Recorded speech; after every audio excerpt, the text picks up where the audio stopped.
안녕하세요. 율렉입니다. 반갑습니다. 자바를 이용해서 어플리케이션을 만들 때는 그 어플리케이션의 그 초기화 설정에 해당되는 그런 설정을 할 때는 두 가지 설정 방법이 있잖아요. 하나는 XML 이용해서 외부 파일에다가 그 설정 정보를 두는 게 있고요. 두 번째는 어노테이션이라고 해서 아예 코드 파일에다가 그 설정을 심는 방법이 있습니다. 코드 파일에다가 그 설정을 심을 때 사용되는 그 설정 정보를 우리가 어노테이션이라고 하는데, 이제는 설정을 어노테이션으로 바꿔서 해보려고 합니다.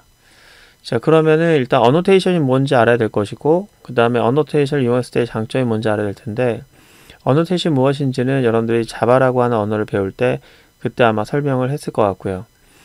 그러면 이번에 이제 제가 설명할 내용은, 그렇다면 어노테이션을 이용할 때 장점이 어떻게 됩니까? 라는 그런 얘기를 좀 해야 되겠죠. 그래서 간단하게 어노테이션을 이용했을 때의 장점에 대해서 먼저 알아보고, 그 다음에 어노테이션을 이용하기 위해 그 첫 번째 걸음으로 DI 하는 부분을 어노테이션으로 바꿔보는 작업을 해볼 겁니다. 제가 그 내용을 좀 알아보도록 할게요. 저희가 스프링 프레임워크를 쓰게 되면 사용할 수 있는 어노테이션들이 이렇게 꽤 많이 있어요. 근데 이 어노테이션들은 저희가 하나씩 사용하다 보면은 그 용도를 알게 되고 그 의미를 알게 되면은 나중에 뭐 어렵지 않게 그 녀석 사용할 수 있을 겁니다. 근데 지금 보게 되면은 일단은 배우는 입장에서는 목록이 많으면 좀 부담되고 저 좀 적게 배우면 안 될까? 뭐 그런 생각이 들 수도 있겠죠. 다 필요하니까 필요한 만큼 배우게 되는 겁니다. 자, 여기 보시면은 B라고 하는 인터페이스를 구현하고 있는 B2라는 객체가 있고요. 그리고 B라고 하는 인터페이스를 사용하고 있는 S라고 하는 객체가 있습니다. 이 둘의 결합 상태와 이 둘을 생성하고 있는 그런 내용을 설정으로 뺐어요. 그 설정을 뺐을 때는 XML로 뺐습니다. 그렇다면 우리가 이 결합 상태를 XML로 뺀 이유가 어떤 거였냐면은 이 결합 상태를 바꾸기 위한 코드가 나중에 수정될 수도 있기 때문에 코드를 수정하지 않고 소스 코드를 바꾸지 않고 이 둘의 결합 상태를 바꿀 수 있도록 하기 위해서 그 내용이 변경을 할 수 있는 부분이 있기 때문에 그걸 설정으로 뺐던 거예요. 자, 그러면 우리가 실제로 이렇게 설정을 좀 바꿔서 객체의 결합을 좀 바꿔보려고 합니다. 여기엔 또 다른 객체를 만들었어요. 얘도 B를 구현한 객체입니다. 이 B2를 잘 쓰다가 이제 뭔가 업데이트 할 일이 있어서 그 인터페이스를 만족하는 수준 내에서 내부 구현을 좀 바꿨어요. 바꿔가지고 B3를 만들었습니다. 이제 우리가 할 일은 뭐냐면은 B2는 이제 더 이상 필요 없는 거예요. 저희가 업데이트를 하게 되면은 B2를 빼버리고 B3로 그 내용을 대신하려고 합니다. 자, 바꿔치기 할게요. 자, 이렇게 바꿔치기 하면은 이게 실제 결합 상태가 B2에서 B3로 바뀌어야 되는 거잖아요. 그럼 생성해야 될 객체가 B3가 돼야 되겠죠? 그럼 저희는 새로운 객체를 만들어서 놓고 나서 실제 이렇게 객체가 생성돼서 결합될 수 있도록 하기 위해서는 이 설정을 바꿔야 돼요. 자, 설정을 바꿔야 되잖아요. 이게 XML 사용했을 때 객체를 소스 코드를 변경하지 않고 이 설정만 변경하는 것을 바꿀 수 있었어요. 과거에는 이게 너무 좋았죠. 이렇게 바꿀 수 있다는 것만으로도 행복했었으니까. 근데 언제부터인지 사람이 이렇게 앉으면 눕고 싶다고 이것도 불편한 거예요. 뭐가 불편하냐면은 그냥 객체를 바꾸면 설정도 같이 바뀌면 안 되냐 뭐 이런 생각을 할 수 있겠죠. 이렇게 굳이 설정을 또 바꾸기 위해서 파일을 열어가지고 얘를 B2에서 B3로 바꾸는 거 귀찮은가 봐요. 그래서 어떻게 할까 이제 고민하다가 아예 코드에다가 설정을 심는 메타데이터를 심어버리는 그런 형식으로 바뀌게 됩니다. 지금 이 컴포넌트인데요. 컴포넌트는 이제 스프링이 아예 코드를 읽게 했어요. 그래서 얘가 있는 클래스 폴더를 열어서 거기에 있는 클래스들을 열어서 컴포넌트라고 하는 골뱅이가 붙어있는 그 어노테이션 발견하게 되면은 얘를 객체화합니다. 그리고 이제 또 다른 녀석이 있네요. 이 녀석을 없애버리고 폴더에서 없애버리고 B3로 대체해버리면은 지금 컴포넌트라고 하는 갖고 있는 녀석은 얘밖에 없기 때문에 얘를 생성해줘요. 얘를 생성하고 B 인터페이스 구현하고 있기 때문에 도킹까지 할 수 있는 어노테이션 또 있습니다. 그게 오늘 배울 오토와이드인데요. 일단 그런 어노테이션 설정하게 되면은 지금 설정 파일이 따로 없잖아요. 그러니까 객체를 그냥 바꿔버리면 그냥 그 자체가 어떻게 된다? 설정도 같이 바뀌는 거예요. 코드도 바뀌고 설정도 바뀌고. 그러니까 특별하게 다른 거 손댈 필요 없이 이 상태는 깔끔하게 업데이트가 되겠죠. 이게 바로 어노테이션을 사용했을 때 그 장점이 되겠습니다. 그래서 우리가 오늘부터는 이제 XML에서 사용했던 방식, 어떻게 보면 이제 과거 방식, 하지만 XML 갖고 있는 녀석이 또 장점이 있습니다. 그러니까 과거 방식이라 하기 좀 그렇고 어쨌든 설정을 분리하는 그런 방식에서 요즘에 이제 트렌드죠. 거의 어노테이션을 이용해서 설정을 코드와 같이 가져가는 그런 형태의 방식을 좀 바꾸려고 합니다. 그 나중에는 이 DI 수업이 끝날 때 되면은 XML을 사용하는 일은 없고 다 자바 코드나 어노테이션으로 모든 것을 다 이제 사용하게 될 거예요. DI를. 자, 그럼 저희가 지난 시간에 inline exam 콘솔이라는 녀석을 XML 이용해서 생성했고, 그 다음에 여기 보시면은 exam이라는 객체를 여기에 DI를 하고 있습니다. 일단 객체를 생성하는 방법은 다음 시간에 알아보도록 하고요. 오늘은 객체를 일단은 XML을 생성할 겁니다.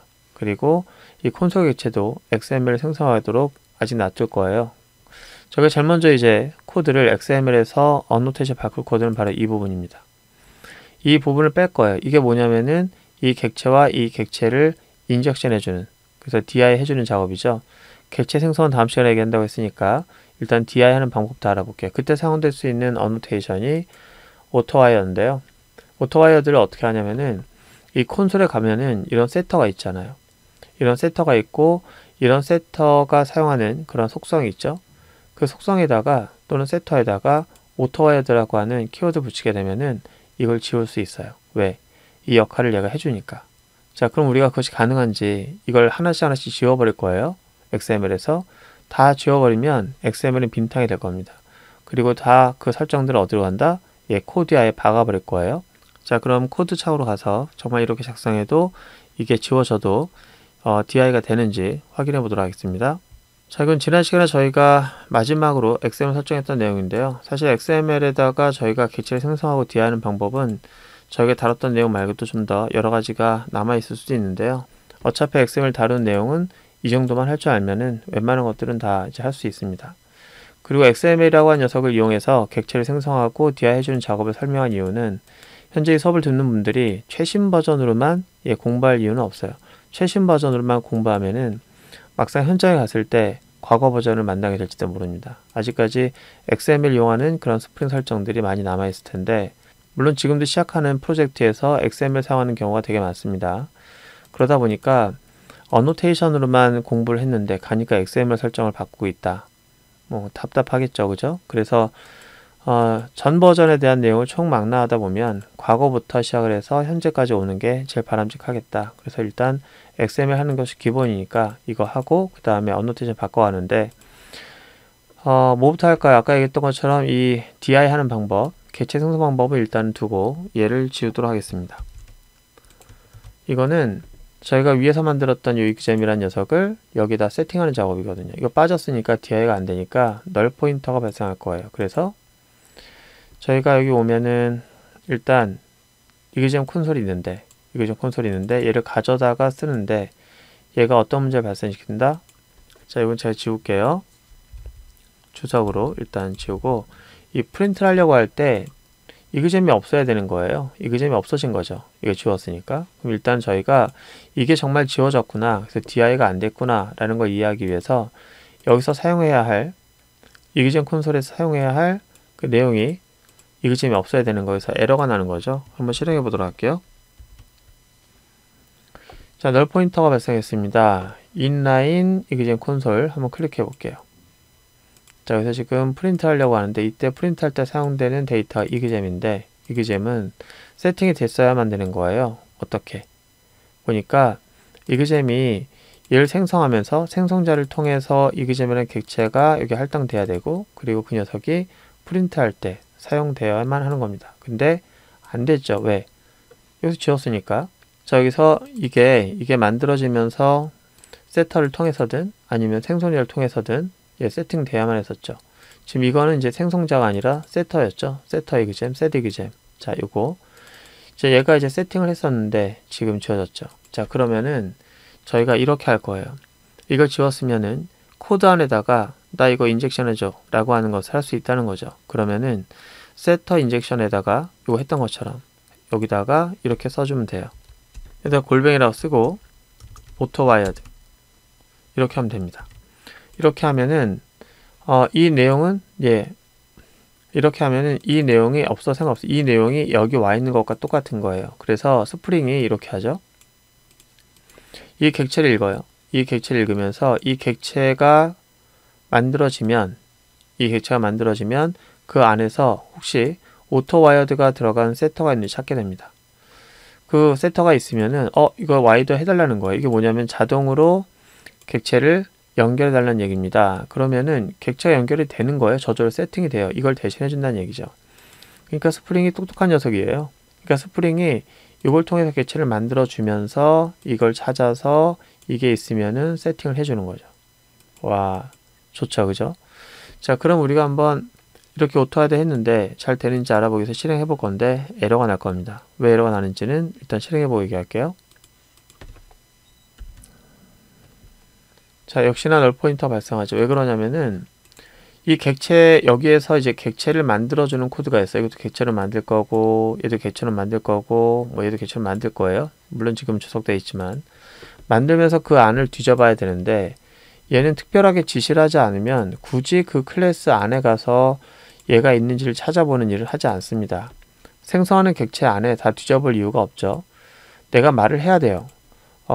네가 객체를 생성할 때 그 안에 내가 오토와이어드 하는 그런 녀석을 심어놨으니까 객체 생성하면 그 안에 혹시 오토와이어드 키워드가 있는지 그런 어노테이션이 있는지 확인하고 있으면 거기다가 적절한 객체를 좀 참조시켜 줄래? 그렇게 부탁을 해야 돼요. 그럼 우린 지시서에다가 그런 부탁할 수 있는 키워드를 좀 심어야 됩니다. 자, 그게 뭐냐면은 여기다가 이렇게 하도록 하겠습니다. 여기다 한 줄 좀 만들고 여기다 설정을 좀 붙일게요. 자, 그러기 위해서는 저희가 필요한 게 컨텍스트라고 하는 또 네임스페이스를 갖고 있는 녀석이 필요해요. 그래서 네임스페이스 가서 여기 오시면은 컨텍스트라고 하는 게 있죠. 네, 컨텍스트 체크하시고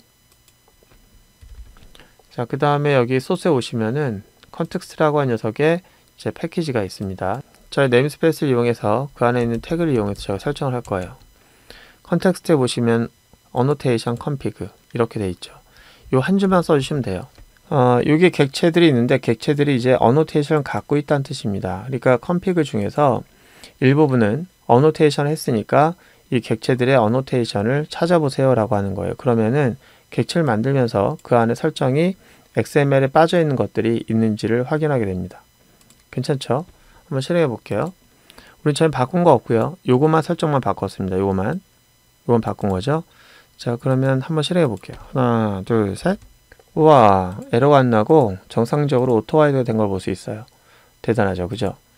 자, 그러면은 이제 문제가 좀 있는데, 이게 오토와이드라고 하면은 기본적으로 바인딩이 되는 건 알겠는데, 그렇다면은 얘가 뭘 근거로 얘를 연결해 주는 거죠? 그러니까 얘가 지금 이제 얘를 생성하고 나서 그 안쪽에 있는 컨피그가 어노테이션이 있는지 알아보는 건 알겠는데, 그래서 알아보다가 발견했는데, 그럼 여기다 세팅을 해줘야 되는 거잖아요. 그죠? 여기다 이그잼이라고 했잖아요. 근데 재밌는 거는 뭘 근거로 여기다 바인드 했냔 말이죠. 자, 여기서 보면은 레퍼런스하고 있는 내용이 이그잼이라고 되어 있어요. 그러니까 나는 이그잼이라는 아이디를 갖고 있는 녀석을 여기다가 세팅해달라 말을 한 거잖아요. 근데 오토아이드는 뭐예요? 그런 게 없잖아요. 그죠? 그럼 뭘 근거로 했을까? 이제 그런 생각을 좀 해야 됩니다. 만약에 이그잼이 여기에 같은 역시 또 있었다고 합시다. 그러면 이그잼2가 또 있었어요. 그러면은 얘는 이그잼 2개면 뭘 바인딩 할 것이냐? 오토로. 그게 기본이 무조건 오토면 아무렇지 않게 잘 될 것이냐? 그런 부분이 있겠죠. 자, 그건 다음 시간에 알아보도록 할게요. 오늘 고생 많으셨고요. 다음 시간에 뵙도록 하겠습니다.